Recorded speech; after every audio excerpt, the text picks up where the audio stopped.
Subscribe करें हमारे YouTube channel साधना gold को और पाएं वीडियोस सबसे पहले। बेल आइकन दबाना ना भूलें। ऐसे तो ये गंधमादन पर्वत पर की लीला है और गंधमादन पर्वत जो है हिमालय की ओर आता है, हिमालयों में ही एक।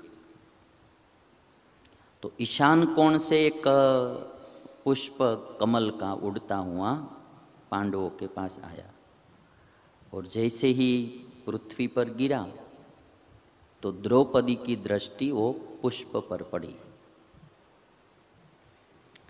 द्रौपदी ने वो पुष्प उठा लिया। कमल के पुष्प में से अनूठी सुगंध आ रही थी। कभी ऐसी सुगंध कहीं अनुभव में न आई हो, ऐसी अनूठी सुगंध वो कमल में से आ रही थी।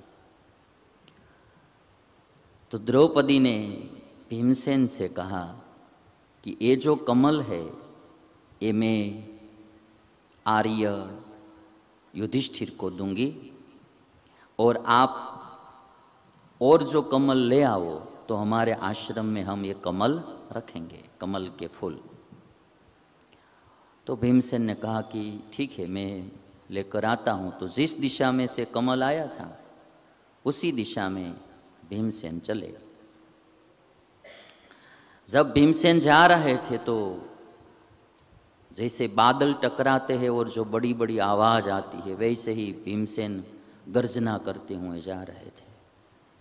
बड़ी बड़ी गर्जना करते हुए भीमसेन जा रहे थे।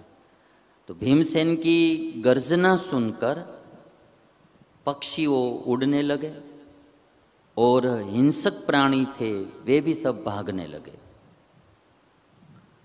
तो इतनी भयंकर आवाज आ रही थी भीमसेन की।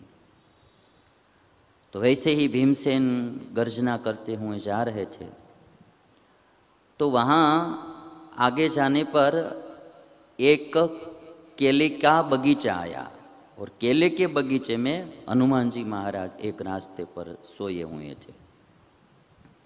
हनुमान जी महाराज ने आवाज सुनकर निश्चय कर लिया कि मेरा भाई आ रहा लगता है।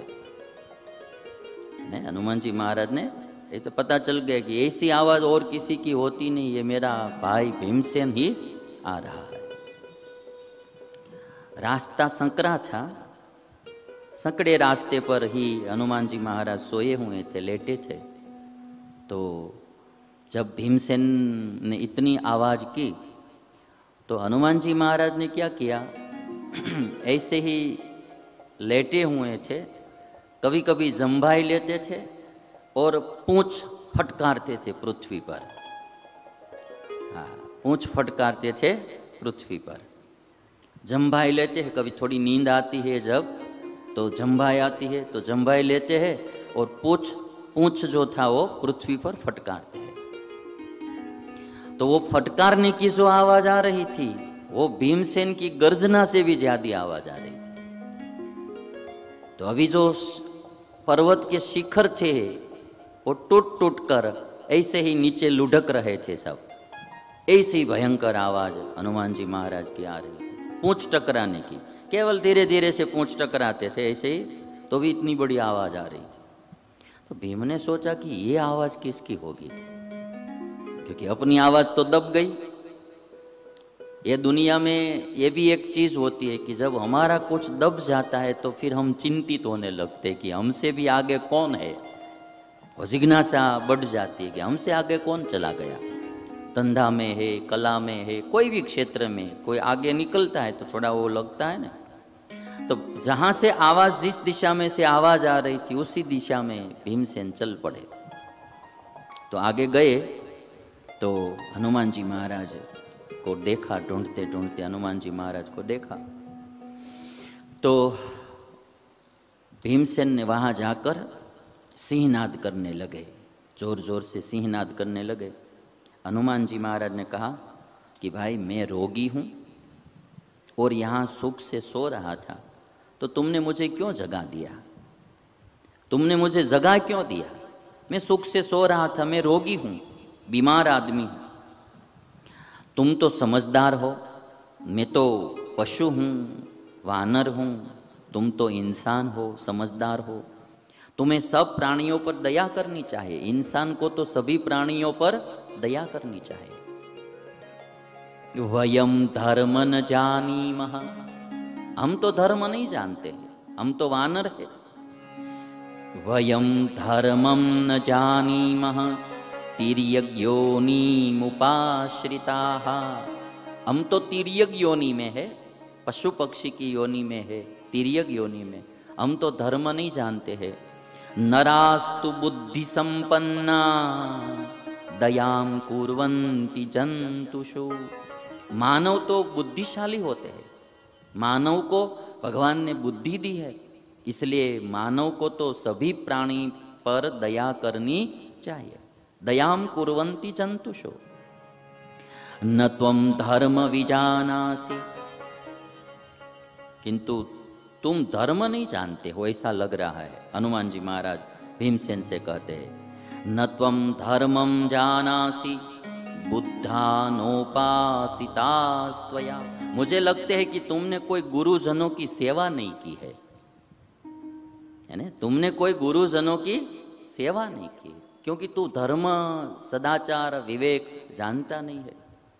न त्वं धर्मं विजानासि बुद्धानोपासितास्त्वया अल्पबुद्धितया बाल्यात् उत्सादयसि यन्मृगान्, या तो बालक बुद्धि से या अल्प बुद्धि से तुम ये प्राणियों को परेशान कर रहा हो, इसलिए मुझे लगता है कि तुमने कोई ज्ञानी वृद्ध पुरुषों की सेवा या समागम नहीं किया है।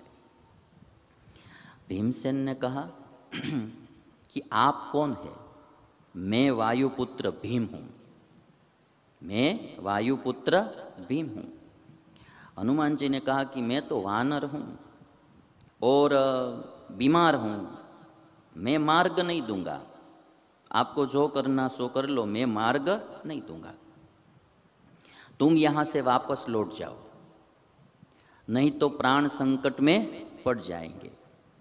ऐसा कहा जाता है कि ये जो कमल लेने के लिए भीमसेन जा रहा था, वो बहुत स्वर्गलोक की ओर जाने वाला मार्ग था। जैसे आप हिमालय में जाते हैं तो वहाँ स्वर्गारोहण आता है ना, वो तो हनुमान जी ने सोचा कि अभी ये वहाँ जाएंगे, वहाँ मानव कोई जाते नहीं है, देवता लोग विचरण करते हैं, कोई भीमसेन का अपमान कर डालेंगे, इसलिए रोक रहे थे। तो हनुमान जी ने कहा कि तुम यहाँ से वापस चले जाओ, नहीं तो तुम्हारा प्राण संकट में पड़ जाएगा। भीमसेन ने कहा कि जो होना सो हो, तू मुझे रास्ता दे दे, तू मुझे रास्ता दे दे। तो हनुमान जी ने कहा, मैं रोग से कष्ट पा रहा हूं, मुझ में उठने की शक्ति नहीं है, तुम्हें जाना है तो मुझे लांग कर जाओ, तुम्हें जाना है तो मुझे लांग कर जाओ। भीमसेन कहते हैं कि सभी भूत प्राणी मात्र में ईश्वर का वास होता है, इसलिए मैं आपको लांग कर नहीं जा सकता हूं, क्योंकि सभी चेतन में परमात्मा का वास होता है, आप में भी परमात्मा का वास होगा, इसलिए मैं आपको लांग कर नहीं जा सकता हूं, नहीं तो तुम तो क्या बड़े बड़े पर्वत लांग कर चला जाता। भीमसेन कहते आप में भगवान का वास होता है, इसीलिए मैं लांग नहीं सकता, नहीं तो तुम तो क्या बड़े बड़े पर्वत को लांग कर जा सकता हूं, जैसे हनुमान जी समुद्र को लांग कर गए थे, जैसे हनुमान जी समुद्र को लांग कर गए थे। एक ही सलांग में 100 योजन समुद्र को हनुमान जी लांग कर चले गए थे, वैसे मैं भी आपको लांग कर चला जाता, पर्वत को लांग कर चला जाता। तब हनुमान जी ने कहा कि वो हनुमान जी कौन था? मैंने भीमसेन से पूछा कि आप जो हनुमान जी की बात कर रहे हैं, वो हनुमान जी कौन था? तब भीम ने सब बात बताई। हनुमान जी महाराज ने कहा, यदि आप जान सकते हो तो थोड़ा कुछ मुझे बताओ। भीम ने कहा कि वह मेरे बड़े भाई है, था नहीं अभी है, वे मेरे बड़े भाई है। सीता जी की खोज करने के लिए गए थे, तब एक ही सलांग में 100 योजन समुद्र को लांग गए थे।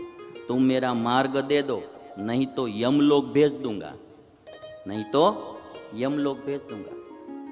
तो हनुमान जी ने कहा कि मैं वृद्ध हूं, अशक्त हूं, तुम मेरे पूंछ को हटाकर निकल जाओ।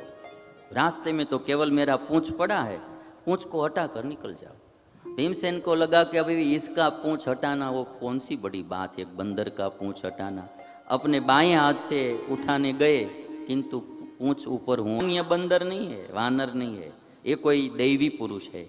तो दोनों हाथ जोड़कर शिष्य भाव से कहा कि आप बताइए कि आप कौन है। मैं शिष्य भाव से आपको पूछता हूं कि आप कौन है।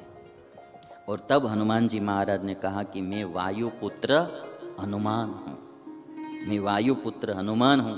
जब हनुमान नाम दिया तो भीम ने प्रणाम किया और बड़े भाई के दर्शन से बड़ा भाग्य माना। और जब भीम ने तब कहा, अभी तो बहुत आनंदित हो गए, भाई का दर्शन हो गया, और इस संकट समय में फिर ऐसे ही भाव से दोनों ने आलिंगन किया, भीम ने और अर्जुन हनुमान जी महाराज से इतनी बात कही कि समुद्र लांघते समय जो आपने रूप धारण किया था, उस स्वरूप का मुझे दर्शन करवाइए। समुद्र लांघते समय जो स्वरूप धारण किया था, उसका दर्शन करवाइए।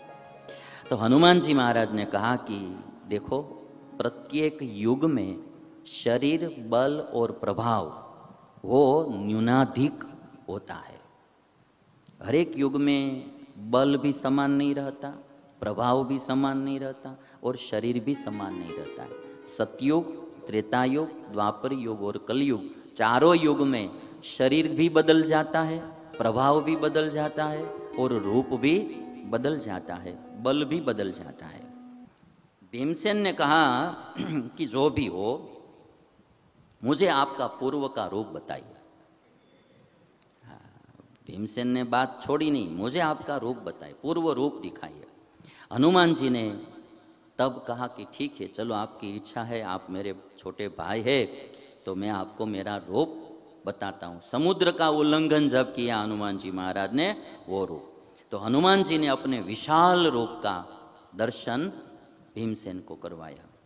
विशाल रूप को देखकर भीम के रोंगटे खड़े हो गए, एक एक रोंगटा खड़ा हो गया, भीम के रोंगटे खड़े हो गए, और आंखें बंद कर ली भीमसेन ने।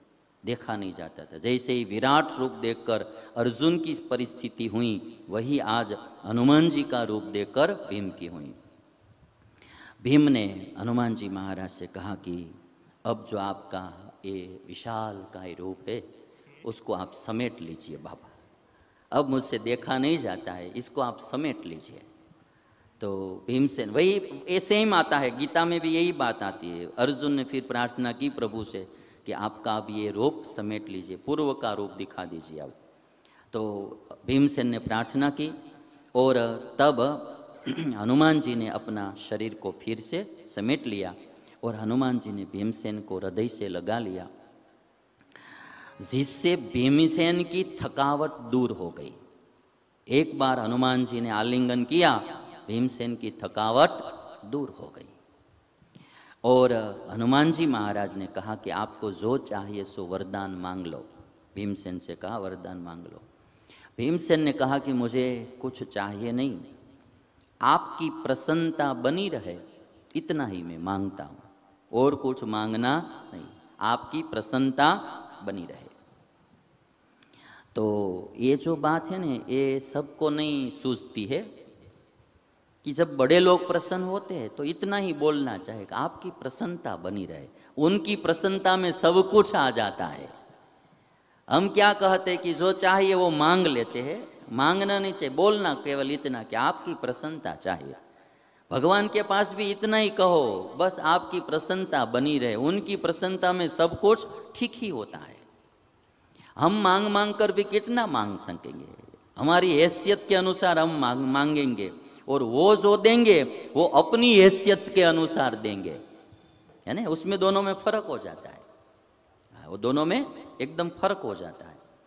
और इसीलिए मांगने में ध्यान रखना चाहिए, हमें नहीं मांगना चाहिए।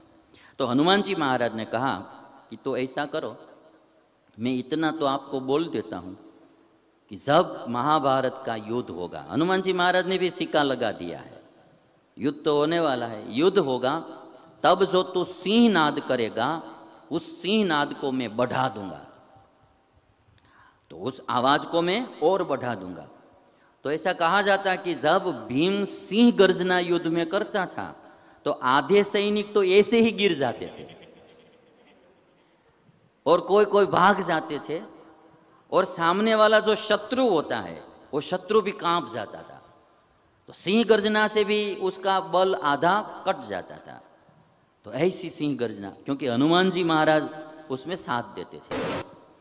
और दूसरी बात बताई हनुमान जी महाराज ने कि मैं अर्जुन के रथ की ध्वजा पर बैठकर भीषण गर्जना करूंगा।